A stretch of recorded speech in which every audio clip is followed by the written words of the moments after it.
बच्चों, आप सभी का एक बार फिर से हमारे चैनल पे बहुत बहुत स्वागत है। तो जैसा कि बच्चों आप सभी को पता है कि मैं आपको पढ़ाता हूँ मैथ, ठीक है, जिसमें हम लोग अभी क्लास 10 का मैथ पढ़ाता हूँ। तो जिसमें अभी हम लोग कौन सा चैप्टर पढ़ रहे हैं, तो पढ़ रहे हैं आपका चैप्टर, ये चैप्टर नंबर कौन सा 3, जिसका नाम क्या है, दो चरों वाला रैखिक समीकरण। ठीक है, तो उसमें अभी हम लोग कौन सा एक्सरसाइज कर रहे हैं, तो हम लोग कर रहे हैं एक्सरसाइज आपका कौन सा 3.2। ठीक है, इस क्रम में हम लोगों ने अभी तक जो पहला क्वेश्चन था उसमें 2 3 4 क्वेश्चन लगा चुके थे। ठीक, तो आज हम लोग लगाएंगे आपका क्वेश्चन नंबर 2। ठीक है, तो अगर उसमें का जो भी पहला क्वेश्चन अगर आपको उसमें 2 3 बता देते, बाकी सब लोग आप उसमें से क्वेश्चन बाकी का करिएगा। ठीक है, तो चलिए हम लोग बिना टाइम बिताए आज लगाते हैं क्वेश्चन नंबर 2। ज्यादा बातें नहीं, आपकी स्क्रीन पर क्वेश्चन नंबर दिख रहा होगा, क्वेश्चन नंबर 2। देखिए क्या लिखा है, 2x + 3y = 11 और 3x सॉरी 2x - 4y = -24 को बोल रहा है कि हल कीजिए तथा m का वह मान ज्ञात कीजिए जिसके लिए y = mx + क्या हो, 3 हो।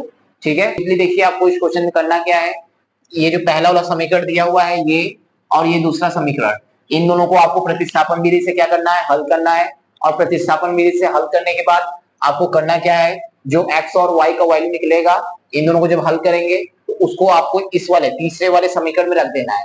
अब इसमें रखेंगे तो रख कर जब सॉल्व करेंगे तो वहां से सिंपली तरीके से एकदम m का क्या होगा, आपका वैल्यू निकल जाएगा। ठीक है, चलिए करते हैं इसको। देखिए प्रतिस्थापन विधि कैसे लगाते हैं, पिछले वाले मैंने वीडियो बता दिया आपको, अगर नहीं देखे तो प्लीज आप उसको पहले देखिए, उसके बाद ये वाला हमारा वीडियो देखिएगा। ठीक है, चलिए तो सबसे पहले कौन सा, इसको मान लीजिए समीकरण नंबर 1, और इसको क्या मान लीजिए समीकरण नंबर कौन सा 2। ठीक है, तो समीकरण नंबर 1 और 2 से, ठीक, तो देखिए सबसे पहले हम लोग क्या करेंगे, समीकरण नंबर 1, समीकरण 1 से, समीकरण 1 से, ठीक, तो समीकरण 1 से हम लोग क्या करेंगे, सबसे पहले जो क्या करते थे, एक बार फिर बता दे रहा हूँ, सबसे पहले हम लोग करते हैं क्या, जो कोई एक चर होता है उसको एक साइड छोड़ते हैं, बाकी सबको क्या करते हैं, उधर भेज देते हैं। तो चलिए इसमें ये 2x है तो 3y को उधर भेज दे रहे हैं, तो क्या बचेगा, 2x = कितना हो जाएगा आपका 11 माइनस कितना हो जाएगा, 3y हो जाएगा। अब ये 2 भी उधर जाएगा तो अपान में हो जाएगा, यानी 11 माइनस कितना हो जाएगा, 3y अपान में कितना हो जाएगा आपका, ये हो जाएगा 2। ठीक है, 2 है, ये क्या हो जाएगा आपका 11 - 3y अपान में 2 हो जाएगा। ठीक है, अब आगे देखिए, अब ये क्या करेंगे, इसी वैल्यू को यानी x = कितना 11 - 3y अपान में 2 वो कहाँ रखने पर, समीकरण नंबर किस में रख दें, इस समीकरण का यूज हो गया। अब इस समीकरण का यूज करेंगे, इस वैल्यू को क्या करेंगे, जहां पे x है वहां वहां क्या रख देंगे, ये आपका वैल्यू रख देंगे। तो रखने पर, कहाँ रखने पर, रखने पर यहाँ पे लिख दे रहा हूँ, समीकरण किसमें 2 में, समीकरण किसमें 2 में। ठीक, यानी कि ये वैल्यू को रखने पर, कहाँ रखने पर, समीकरण नंबर 2 में। ठीक है, चलिए इसको रखते हैं, तो समीकरण नंबर 2 है, ये है आपका, तो 2 फिर मल्टीप्लाई लगा दीजिएगा, x का वैल्यू ये पूरा इतना है, तो इसको रखिए, 11 माइनस कितना हो जाएगा 3y अपान में कितना 2 माइनस 4y इक्वल टू कितना -24। ठीक है, इसको सॉल्व करते हैं तो इसके नीचे हम लोग 1 मान सकते हैं, ये 2 से 2 आपका क्या हो जाएगा, कट जाएगा। ठीक, और यहाँ पे 11, इसको 1 मानिए, यहाँ जरूरत नहीं है, 11 माइनस कितना हो जाएगा 3y और यहाँ -4y। ठीक है, इक्वल टू कितना -24। ठीक है, 11 माइनस कितना हो जाएगा -3y -4y -7y equal to कितना -24। ठीक है, अब इसके बाद क्या करेंगे, ये 11 को उधर भेजेंगे, तो उधर भेजेंगे तो क्या हो जाएगा, इधर बच जाएगा -7y, और 11 को उधर भेजेंगे तो ये प्लस में है तो उधर जाएगा तो माइनस में हो जाएगा। ठीक, -24 और इधर जाएगा तो -11, -7y इक्वल टू कितना, ऐड करिए कितना हो जाएगा, तो ये हो जाएगा -35। ठीक, और ये y, ये माइनस माइनस कट जाएगा, ये जाएगा उधर अपान में हो जाएगा, y इक्वल टू कितना हो जाएगा 5 हो जाएगा। ठीक है, तो यहाँ से हमारा क्या निकल गया, y का वैल्यू निकल गया, कितना निकल गया, तो y का वैल्यू आपका निकल गया 5। ठीक, अब इसी प्रकार से हम लोग क्या करेंगे, x का वैल्यू निकालेंगे, तो x का वैल्यू किसी समीकरण में रख दीजिए, या तो इसमें या तो इसमें, या फिर आप चाहें तो इसमें भी रख सकते हैं, तो मैं इसमें रख दे रहा हूँ और इसका वैल्यू निकाल रहा हूँ। ठीक है, तो यानी अब हम लोग लिखेंगे y इक्वल टू 5, इसमें रखने पर इसको मान लीजिए, इसको मान लीजिए समीकरण नंबर 3, समीकरण नंबर किसमें रखने पर, थर्ड में रखने पर, समीकरण थर्ड में क्या करने पर, रखने पर, तो रखिए इसको, तो हम लोग इसको रखेंगे तो क्या हो जाएगा, तो x का value x is equal to कितना 11 माइनस कितना 3 गुणे कितना रखेंगे y का वैल्यू कितना है 5, तो यहाँ पे रख दिए 5, ठीक है, अपान में 2, यहाँ हो जाएगा 2 x इज इक्वल टू कितना 11 माइनस 3 5 कितना 15 अपान में कितना 2, x बराबर कितना 11 में से 15 जाएगा कितना बचेगा, तो ये आपका माइनस 4, मतलब 15 में से 11 जाएगा तो 4 बचेगा, क्योंकि साइन बड़ा है माइनस का तो इसलिए माइनस 4 और यहाँ पे 2, x बराबर कितना, तो -2, ठीक है। तो अब यहाँ से देखिए अब क्या निकल गया आपका, x का वैल्यू निकल गया कितना -2 और y का वैल्यू आपका कितना निकल गया 5। तो अब हम लोग को करना क्या है, हमको तो चाहिए क्या, हमको क्या क्वेश्चन में बोला था कि हमको m की वैल्यू चाहिए। तो क्या बताया था मैंने कि m का वैल्यू कैसे निकलेगा, इसको सॉल्व कर रहे हैं, एक्स वाई का वैल्यू निकालेंगे और फिर उसके बाद क्या करेंगे, ये जो मतलब एक्स वाई का निकलेगा उसको ये थर्ड वाले में रख देंगे। चलिए थर्ड वाले में एक्स और वाई का मान रखते हैं और वहां से किसका वैल्यू निकालते हैं, एम का निकालते हैं, ठीक है। तो इसको रखते हैं, यहाँ पे थोड़ा सा मैं इधर ही लिख दूंगा। चलिए देखिए, तो x is equal to y, अब हम लोग लिखेंगे क्या लिखेंगे, x इज इक्वल टू -2 व y इज इक्वल टू कितना 5, किस में रखने पर समीकरण, कौन सा समीकरण क्या है, समीकरण किस में रखने पर y is equal to mx plus 3 में रखने पर, ठीक है, रखने पर, तो इसको रख दिया जाए। तो चलिए इसको रखते हैं, तो इसको रखेंगे तो y का वैल्यू कितना 5, x का वैल्यू m का वैल्यू कितना ये पता नहीं है, गुणे x का वैल्यू कितना निकाले हैं, तो -2 निकाले हैं, तो यहाँ लिखेंगे -2, ठीक है, और प्लस कितना 3, तो यहाँ पे हो जाएगा +3, 5 इज इक्वल टू माइनस कितना 2m प्लस कितना 3, ठीक है।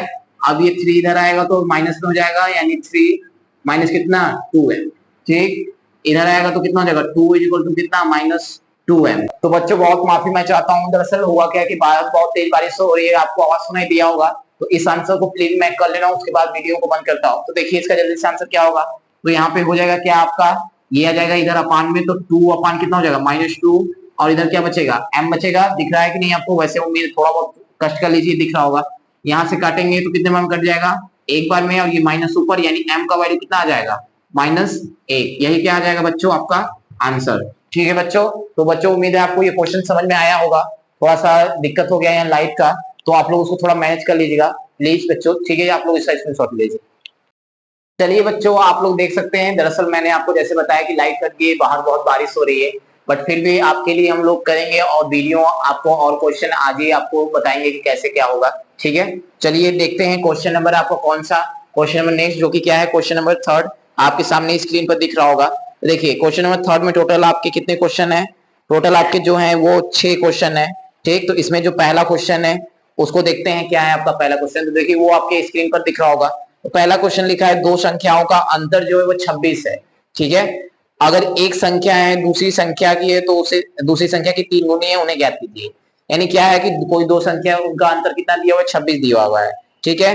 एक संख्या है जो वो दूसरी संख्या की क्या बोल रहा है कि वो 3 गुनी है, तो बोल रहा है कि आखिर वो दो संख्या है क्या, उसको क्या करिए आप बताइए, ठीक है। और ऊपर क्या है कि इन सभी को क्या करना है, सबसे पहले आपको समीकरण बनाना है युग्म, और उसके बाद प्रतिस्थापन विधि से हल किया, यानी जो भी नीचे जितने भी क्वेश्चन दिए हैं स्टेटमेंट दिए हैं आपको उसको पढ़कर सबसे पहले क्या करना है, दो समीकरण बनाना है, और दो समीकरण के बनाने के बाद उसको हल करना है, किस मेथड से, तो प्रतिस्थापन विधि से, ठीक है। चलिए करते हैं इस क्वेश्चन को। तो देखिए क्वेश्चन नंबर कौन से, थर्ड का फर्स्ट, ठीक है। तो देखिए क्वेश्चन नंबर थर्ड का फर्स्ट, आप लोग थोड़ा मैनेज कर लीजिएगा बच्चों, क्वेश्चन नंबर थर्ड का फर्स्ट। तो देखिए सबसे पहले हम लोग मान लेंगे कि माना पहली संख्या क्या है, तो माना पहली संख्या, माना पहली संख्या कितना मान ले हम लोग, तो हम लोग मान लेंगे पहली संख्या कितना मान लेंगे, x मान लेंगे, ठीक है। तथा दूसरी संख्या हम लोग क्या मान लेंगे, समीकरण कैसे बनाते हैं ये मैंने आपको पीछे वाले चैप्टर में, मतलब इसी चैप्टर में जो पहला एक्सरसाइज था उसमें बताया था, तो अगर आपने वो नहीं देखा है तो उसमें थोड़ा और समझाया था कि कैसे क्या करते हैं क्या मानते हैं। तो एक बार फिर से बता दो, इसमें दो कंडीशन दिए होते हैं, कितने कंडीशन, दो कंडीशन दिए होते हैं। उसमें पहले कंडीशन से आपका एक समीकरण बनता है और दूसरे कंडीशन से आपका एक समीकरण बनता है। तो हम लोग पहले कंडीशन को पढ़ते हैं और उससे एक समीकरण बनाते हैं, ठीक है। तो देखिए यहाँ पर हम लोग लिखेंगे प्रथम शर्तानुसार, यानी जो पहला कंडीशन है उसके अकॉर्डिंग। तो लिख दीजिए प्रथम, ठीक, शर्तानुसार, प्रथम शर्तानुसार। तो प्रथम शर्तानुसार देखिए हम लोग क्या लिखेंगे, तो क्या हो जाएगा आपका, तो प्रथम शर्तानुसार देखिए, तो प्रथम शर्तानुसार आपका जो पहला क्वेश्चन क्या कर रहा है, मतलब पहला कंडीशन बोल रहा है कि दोनों संख्याओं का जो अंतर है वो कितना है, बोल रहा है 26 है। जो क्या बोल रहा है कि जो दोनों संख्याओं का जो अंतर है वो कितना है, अंतर कितना है, तो बोल रहा है 26 है। तो इसका क्या मीनिंग है, यानी पहली संख्या हमने कितना माना है x, दूसरी संख्या कितना माना है हमने y। तो इन दोनों का अंतर यानी कि क्या, इन दोनों को माइनस करेंगे तो वो किसके इक्वल आएगा, 26। बस ये बन गया हमारा कैसा, पहला समीकरण। ठीक है, इसी प्रकार अब किस कंडीशन से, ये पहला कंडीशन फॉलो हो गया, द्वितीय शर्तानुसार, द्वितीय शर्तानुसार। ठीक है, तो द्वितीय शर्तानुसार क्या बोल रहा है, तो द्वितीय शर्तानुसार क्या बोल रहा है, एक बार मैं थोड़ा सा क्वेश्चन देख ले रहा हूं। ठीक है, तो द्वितीय शर्तानुसार कौन सी, मतलब जो संख्या है वो पहली संख्या की क्या है, एक संख्या दूसरी संख्या की क्या है, 3 गुनी है। पहली संख्या है x, ठीक, और दूसरी संख्या आपका क्या है, तो दूसरी संख्या आपकी है मान लीजिए y है। ठीक, तो बोल रहा है कि दूसरी संख्या आपकी कितनी गुनी है, तो दूसरी संख्या जो आपकी है वो 3 गुनी है, यानी पहले की कितनी गुनी है, 3 गुनी है, यानी इसमें से कोई एक 3 गुनी होगी। तो आप या तो इसको 3 से मल्टीप्लाई कर दीजिए, या तो आप किसको मल्टीप्लाई कीजिए, इसको 3 से। तो मान ले रहे हैं हम इसको कर दे रहे हैं, क्यों कर दिए, क्योंकि देखिए एक तो 3 गुनी होगी, तो अगर दूसरे को गुणा कर दिया कि वो 3 गुना से कम, इससे कम होगा, तो इसमें 3 का गुणा कर दिए, तो ये बन गया। ये क्या हो रहा है बच्चों, आप लोग को भी लग रहा होगा कि ये सब क्या मजाक कर रहे हैं, एक बार लाइट आ रही है, एक बार लाइट कट रही है।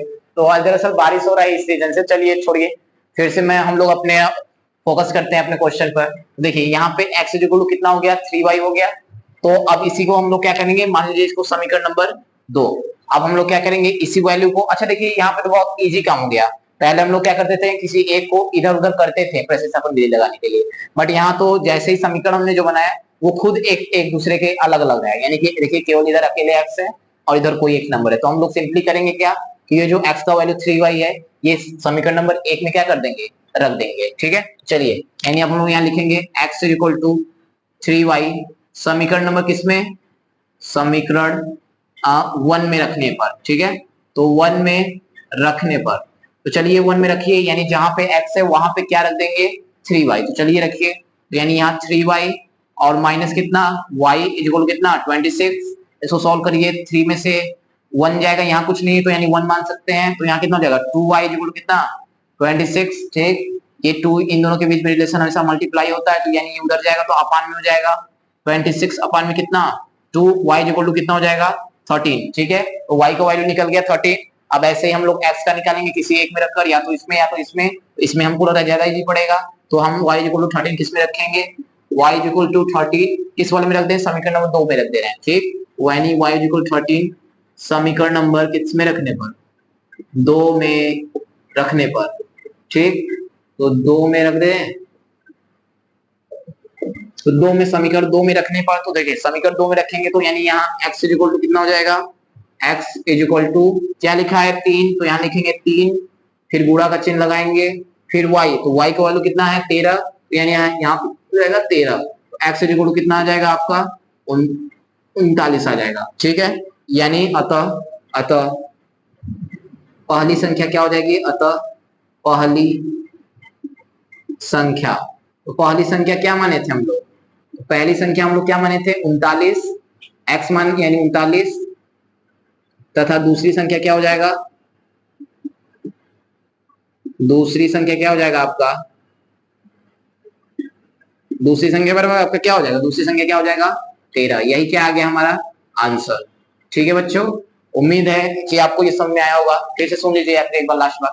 सबसे पहले हमने क्या किया, तो चलिए बच्चों इसको एक बार फिर समझ लें, क्योंकि बीच में बहुत 2-3 बार हमको लग रहा है स्किप करना पड़ा था लाइट की वजह से। चलिए देखते हैं, तो इसमें सबसे पहले क्वेश्चन क्या था, बोल रहा था कि कोई दो मतलब दो संख्या है उनका अंतर जो है वो 26 है। ठीक, और जो उसमें से एक संख्या है वो दूसरी संख्या की कितनी गुनी बोल रहा था, तो 3 गुनी। ठीक, यानी कि दो कंडीशन दिया होता, तो सबसे पहले हमने मान लिया कि पहली संख्या क्या है x, दूसरी संख्या हमने क्या मान लिया y। ठीक, तो पहला कंडीशन में बोल रहा था कि दोनों संख्या का अंतर कितना है 26, तो हमने x माइनस यानी दोनों का अंतर किसके दिखा दिया 26। यहाँ से बन गया आपका समीकरण नंबर 1। उसके बाद क्या बोल रहा था कि जो पहली संख्या है वो दूसरी संख्या की क्या है, 3 गुनी है। तो हमने बोला पहली संख्या है दूसरी संख्या y, तो पहली क्या है दूसरे की कितनी गुनी है, 3 गुनी। तो इसको क्या गुणा कर दिया, इसको 3 से गुणा कर दिया, ये बन गया आपका समीकरण नंबर 2। फिर हमने प्रतिस्थापन विधि लगाया। प्रतिस्थापन विधि में करते क्या है कि एक की जगह हटाकर दूसरे उसके जगह पर रख देते हैं। तो हमने क्या किया कि x के जगह पर समीकरण नंबर 1 में x की जगह पर क्या रख दिया, तो x की जगह पर हमने 3y रख दिया, यानी x को हटाकर प्रतिस्थापित करके। तो यहाँ पे हमने इसमें x के ऊपर 3y रख दिया। फिर उसके बाद हमने सॉल्व किया, तो 3 में से एक y जाएगा तो 2y बचेगा, और 2y ये दोनों के बीच में रिलेशन गुणा का होगा, तो ये 2 इधर जाएगा तो नीचे आएगा। 26 को 2 के पावर से काटेंगे तो 13 बार में कटेगा, यानी यहाँ से y का वैल्यू 13 निकल गया। ऐसे हम लोग x का वैल्यू निकालेंगे, तो x का वैल्यू निकालने के लिए इस y को किसी समीकरण में रख देंगे। तो हमने किस समीकरण में रखा था, इस समीकरण में। तो यहाँ पर किया तो 13 तिया 39 हो गया, और 39 हो गया तो पहली संख्या हमारा क्या होगा 39, और दूसरी संख्या क्या हो गया 13। ठीक है बच्चों, उम्मीद है आपको समझ में आएगा। अब इसका स्क्रीनशॉट लीजिए। क्वेश्चन नंबर 3 जो है उसका सेकंड क्वेश्चन देखते हैं। तो देखिए क्वेश्चन नंबर 3 का सेकंड में क्या लिखा हुआ है, आपके स्क्रीन पर दिख रहा होगा। देखिए लिखा हुआ है दो समपूरक कोणों में बड़ा कोण जो है छोटे कोण से 18 डिग्री अधिक है, तो उन्हें ज्ञात कीजिए। यानी कि सिंपल सा आपको कह रहा है कि कोई दो एंगल है, ठीक, और उसमें जो दो एंगल में से जो एक कोण है, पहला वाला जो कोण है वो दूसरे वाले कोण से कितना ज्यादा है, तो 18 डिग्री ज्यादा है। ठीक है, तो पहला वाला कोण है, कोई एक कोण है, वो दूसरे वाले से कितना ज्यादा है, तो बोल रहा है 18 डिग्री ज्यादा है। ठीक है, तो बोल रहा है तब वो कोण क्या है, क्या होगा वो ज्ञात कीजिए। ठीक, तो इसमें सबसे पहले एक वर्ड आया होगा संपूरक कोण। तो इसका मीनिंग आपको सबसे पहले समझना, क्योंकि अगर ये नहीं समझेंगे तो क्वेश्चन आपको होने वाला नहीं है। तो समझ जाइए कि संपूरक कोण होता क्या पहले। चलिए देखिए, तो संपूरक कोण क्या होता है। संपूरक कोण ये आपको 9th 8th में पढ़े होंगे, नहीं पढ़े तो उससे देखिए दो प्रकार के कोण होते हैं। एक होता है पूरक कोण, कोण तो वैसे बहुत प्रकार के होते हैं बट इसके रिस्पेक्ट में तो दो प्रकार के कोण होते हैं, एक पूरक होता है कोण और एक क्या होता है संपूरक कोण। देखिए पूरक कोण क्या होता है, जबकि दो एंगल, मान लीजिए कोई एक एंगल ए है और एक दूसरा एंगल क्या है बी, इन दोनों को अगर हम जोड़ें और जोड़ने पर अगर 90 डिग्री आ जाए तो हम लोग बोलते हैं कि ये ए और बी दोनों कैसे कोण है, कैसे कोण है, तो आप बोलेंगे कि कैसे कोण है, संपूरक कोण। यानी कि अगर किन्हीं दो एंगल को जोड़ने पर वो किसके बराबर हो जाए 90 डिग्री, तो हम लोग बोलेंगे कि वो कैसे कोण है, संपूरक कोण, और सॉरी पूरक कोण। और संपूरक कोण कब होता है, जब एक कोई दो एंगल हो और उनको हम लोग जोड़ दें तो वो योग कितना आ जाए, अगर 180 के बराबर आएगा तब हम लोग बोलेंगे कि वो दोनों एंगल कैसे हैं, यानी ए और बी कैसे एंगल है, तो ये दोनों कैसे हैं, संपूरक कोण। तो उम्मीद है आपको ये समझ में आएगा कोण, पूरक कोण और कौन सा कोण, संपूरक कोण। तो चलिए अब क्वेश्चन करते हैं, अब आपको समझ में आएगा ज्यादा। ठीक है, इसको इरेज कर देते हैं पहले। चलिए देखिए, तो क्या है क्वेश्चन आपका, तो कह रहा है कि तो सबसे पहले हम लोग मानेंगे, माना पहला कोण। देखिए सब में ऐसे ही करना है, सबसे पहले जो भी चीज पूछ रहा है उसमें एक को आपको मानना है x और दूसरे को आपको क्या मानना है y। सबसे पहले हम मान लेते हैं माना, माना पहली कोण कितना मान ले, पहला कोण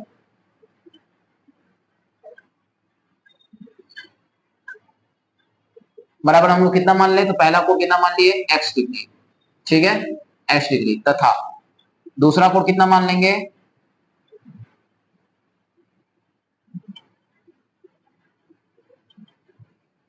कोण बराबर कितना y डिग्री। ठीक है, पहला कोण कितना है x डिग्री और दूसरा कोण कितना मान लिया y डिग्री। ठीक, तो अब कंडीशन, तो दो कंडीशन दिया है, अब पहला कंडीशन पढ़ते हैं। ठीक है, तो पहला कंडीशन देखिए, फर्स्ट कंडीशन, प्रथम शर्तानुसार, प्रथम शर्तानुसार, शर्तानुसार, शर्तानुसार। देखिए क्योंकि कोण कैसे हैं, तो दिए गए कोण कैसे हैं, दिए गए कोण जो हैं